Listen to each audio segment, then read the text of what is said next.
दोस्तों ये है ऑफिशियल वेबसाइट डीएलएड की। ठीक है, यूपी डीएलएड 2024 रजिस्ट्रेशन इसके स्टार्ट होने में 4 दिन बाकी हैं। और रजिस्ट्रेशन स्टार्ट होने में 4 दिन बाकी हैं, तो आपको पहले चीज़ें समझ लेना चाहिए कि रजिस्ट्रेशन में क्या क्या कंडीशंस है, एलिजिबिलिटी क्या है और क्या क्या डॉक्यूमेंट्स लग रहे हैं। ठीक है, तो सारी चीज़ें अगर आपको पता रहेंगी, जो रजिस्ट्रेशन का फीस है वो कितना है, लास्ट डेट क्या है और जो अलॉटमेंट पूरा प्रोसेस कैसे कार्य करता है, तो इसके बारे में आपको जानना चाहिए। और यही इस वीडियो में मैं आपको सारी चीज़ें बताऊंगा। ठीक है, तो जैसा कि मैंने पिछले वीडियो में कहा हुआ था कि जो डीएलएड बीटीसी है 2024, इसके जो ऑनलाइन आवेदन है और प्रवेश चयन जो प्रक्रिया है, इसके संबंध में मैंने वीडियो बनाया हुआ था कि विज्ञप्ति जारी कर दी गई है पीएनपी के द्वारा। और अब इनके ऑनलाइन एप्लीकेशन फार्म भरे जाने शुरू होंगे 18 सितंबर से। तो इसमें डिटेल में जानेंगे कि क्या क्या चीज़ें हमको ध्यान में रखनी है, कौन कौन से डॉक्यूमेंट लगेंगे, एलिजिबिलिटी क्या रहेगी और फीस क्या रहेगी, और आपका जो सिलेक्शन है, मेरिट कैसे बनती है। ठीक है, और कहाँ कहाँ के परसेंटेज, मतलब किस किस क्लास के परसेंटेज लिए जाते हैं, तो सारा कुछ इस वीडियो में डिस्कस करेंगे हम लोग। ठीक है, तो सबसे पहले शुरू करते हैं कि ये एक नोटिस है, नोटिफिकेशन है। तो यतीन्द्र कुमार जो विशेष सचिव है उत्तर प्रदेश शासन के, इन्होंने भेजा हुआ है, जो डायरेक्टर हैं एससीईआरटी लखनऊ और पीएनपी के, ठीक है, प्रयागराज के।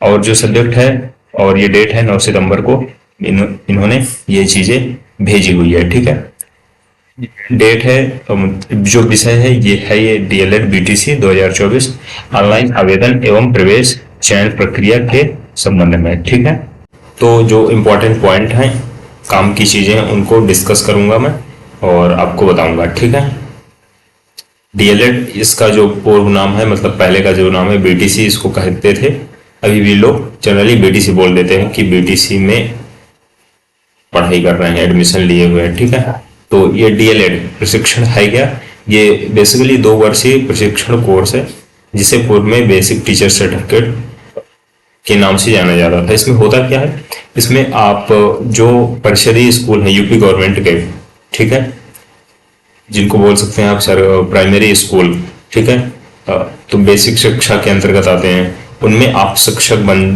बनते हैं।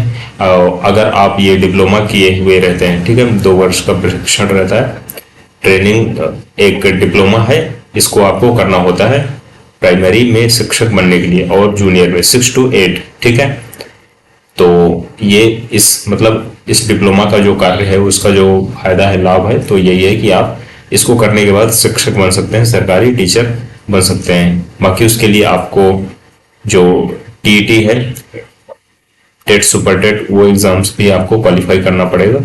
ठीक है, इसके पहले क्या होता था, बीटीसी करने के बाद ही आप एज अ टीचर हो जाते थे, लग जाते थे, आपकी जॉब लग जाती थी, लेकिन अब समय बदल गया है। ठीक है, अब यहां से देखेंगे सीटों पर चयन कैसे होगा। तो डीएलएड प्रशिक्षण हेतु डाइट एवं निजी संस्थानों हेतु अनुमन्य सीटों पर जो आर्ट साइंस है, सोशल साइंस, महिला पुरुष, इसका विभाजन किए बिना, ये नहीं देखा जाएगा कि आपने आर्ट्स पढ़ाई की हुई है, साइंस पढ़ाई हुई है, आप मेल हैं, फीमेल हैं, इसका विभाजन की कोई विभाजन नहीं किया जाएगा। जो चयन होगा, जो सिलेक्शन होगा, वो मेरिट द्वारा किया जाएगा। ठीक है, मेरिट द्वारा कि हाई स्कूल, इंटर और जो ग्रेजुएशन है आपकी, उन तीनों के जो परसेंटेज हैं उनको जोड़ा जाएगा, और उनको जोड़ने के बाद जो मेरिट बनेगी, ठीक है, तो मेरिट बनेगी और उसकी पूरी कंप्लीट लिस्ट आएगी, तो उसके माध्यम से आपकी ये जो लिस्ट जारी करी जाएगी और वही आपका सिलेक्शन उसी के माध्यम से होगा। ठीक है, ये नहीं कि महिलाओं की अलग, पुरुष की अलग, ऐसा कुछ नहीं होगा। ठीक है, ध्यान रखेंगे इस चीज का। और जो विद्यालय संस्थाएं महिलाओं हेतु हैं, वहां केवल महिला अभ्यर्थी चयनित होंगी। ठीक है, कोई दिक्कत नहीं। अब जो आवेदन के लिए अर्हता, एलिजिबिलिटी है, आयु एवं निवास, तो उत्तर प्रदेश का निवासी होना चाहिए। इनको दी जाएगी वरीयता। वरीयता क्या होती है, प्रायोरिटी। ठीक है, और आपका हाई स्कूल एवं इंटरमीडिएट या उसके समकक्ष कोई परीक्षा पास की हुई होनी चाहिए। और जो स्नातक परीक्षा है, ग्रेजुएशन, तो ये 50% मार्क्स कम से कम होना चाहिए, ठीक है। मैक्सिमम तो 80%, 90%, 95%, कुछ भी हो 100%, तो कोई दिक्कत नहीं है, ठीक है। इसके बाद ये चीज़ें आप पढ़ते जाएंगे, जो बहुत ही काम की चीज़ें हैं वही मैं बताने वाला हूँ। जो आयु है, एज है, वो क्या होना चाहिए, तो 1 जुलाई को 18 वर्ष, जैसे इस साल अप्लाई कर रहे हैं तो कम से कम 18 वर्ष और अधिकतम 35 वर्ष से ज़्यादा नहीं होना चाहिए, ठीक है। तो ये चीज़ भी आप ध्यान रखेंगे। निवास के संबंध में बात कर लेते हैं, तो उत्तर प्रदेश के स्थायी जो निवासी हैं इनको प्राथमिकता प्रदान की जाएगी, और इसके लिए आपको जो डोमिसाइल सर्टिफिकेट है, निवास प्रमाण पत्र है, उसको उपलब्ध करवाना होगा, ठीक है। अब इसके बाद की जो चीज़ें हैं, तो आवेदन पत्र आमंत्रित किया जाना ऑनलाइन के माध्यम, मतलब ऑनलाइन आवेदन के माध्यम का, ऑनलाइन माध्यम से ही आपको आवेदन करना है। इसके अलावा और कोई भी तरीका नहीं कि डाक से आपने भेज दिया, तो ऐसा कुछ भी नहीं होगा, ठीक है। इसके बाद की जो इम्पोर्टेंट चीज़ें हैं ये हैं कि जो ई आवेदन यही है कि जो आप ऑनलाइन आवेदन फार्म भर रहे हैं, रजिस्ट्रेशन फार्म, इसी को ई आवेदन बोला गया है। तो जो निर्धारित तिथि है, मतलब अंतिम तिथि है, जो अंतिम तिथि है उसके बाद घोषित परीक्षा फल, शैक्षिक अंक पत्र, आरक्षण प्रमाण पत्र, जैसे ओबीसी, एससी, एसटी या ईडब्ल्यूएस का आपका सर्टिफिकेट है, या विकलांगता का कोई सर्टिफिकेट है आपका, ठीक है। तो जो अंतिम आवेदन की तिथि है उसके पहले का ही होना चाहिए, उसके बाद का नहीं होना चाहिए, ठीक है। और जो ऑनलाइन आवेदन की अंतिम तिथि है अभी तक वो 10 अक्टूबर है, ठीक है। तो 10 अक्टूबर के पहले का ही सारे आपके डॉक्यूमेंट्स होना चाहिए, और जो डॉक्यूमेंट आपके अभी नहीं बने हुए हैं, जैसे कैटेगरी सर्टिफिकेट या मान लीजिए आय सर्टिफिकेट, इनकम और डोमिसाइल, तो आप उनको जल्द से जल्द बनवा लें, और ये 1 हफ्ते या 10 दिन के अंदर ही बन जाता है, ठीक है। जनसेवा केंद्र के माध्यम से आप ऑनलाइन आवेदन जो एप्लीकेशन फार्म है वो भरवा देंगे। नेक्स्ट जो काफ़ी इंपॉर्टेंट चीज़ है कि अभ्यर्थी द्वारा प्रवेश के समय ऑनलाइन आवेदन की अंतिम तिथि के पूर्व का निर्गत, मतलब जारी किया हुआ, ठीक है, आरक्षण या विशेष आरक्षण संबंधी प्रमाण पत्र प्रस्तुत न करने पर अगर उसको उपलब्ध नहीं करवा पाता है अभ्यर्थी को, उक्त आरक्षण या विशेष आरक्षण श्रेणी का लाभ नहीं दिया जाएगा। सपोज जैसे कोई कैंडिडेट है एससी कैटेगरी का या ओबीसी या ईडब्ल्यूएस का, वो कोटा का लाभ लेना चाह रहा है, तो जो आवेदन करने की अंतिम तिथि है उसके पहले का उसके पास वो सर्टिफिकेट होना चाहिए, अन्यथा उसको सामान्य कैंडिडेट माना जाएगा, ठीक है। तो ये काफी महत्वपूर्ण चीज है, इसको आप ध्यान रखेंगे। फिर ये है कि ग्रेड पॉइंट के समतुल्य, आप जैसे ग्रेड पॉइंट किसी किसी यूनिवर्सिटी का रहता है तो आप उसको परसेंटेज में कन्वर्ट कर लेंगे, और उसका एक प्रोफार्मा या एक डॉक्यूमेंट बनवा लेंगे वहीं कार्यालय से कि ये फार्मूला के तहत इसको ग्रेड पॉइंट को परसेंटेज में कन्वर्ट किया गया है, ठीक है। तो इससे आपको सुविधा रहेगी। इसके बाद है अभ्यर्थियों को ऑनलाइन आवेदन में अंकित प्रविष्टियों में संशोधन का कोई अवसर दे नहीं होगा, ठीक है। तो आपको बहुत ही ध्यान से भरना है, क्योंकि इसके बाद करेक्शन की कोई गुंजाइश नहीं है, ठीक है। आप करेक्शन नहीं कर पाएंगे चीजों में, ठीक है। आपको यहाँ पर अपना मोबाइल नंबर स्वयं का भरना है, तो सबके पास अपना मोबाइल नंबर है आज, और सबके पास अपने स्मार्टफोन भी हैं, कोई दिक्कत नहीं है।